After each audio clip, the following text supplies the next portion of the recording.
حضور اکرم صلی اللہ علیہ وآلہ وسلم کا ارشاد ہے، تمام اعمال کا دار و مدار نیت پر ہے، اور ہر عمل کا نتیجہ ہر انسان کو اس کی نیت کے مطابق ہی ملے گا۔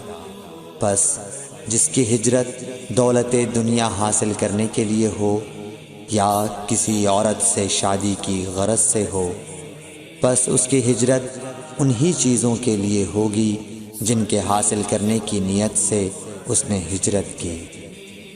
صحیح بخاری حدیث نمبر 1۔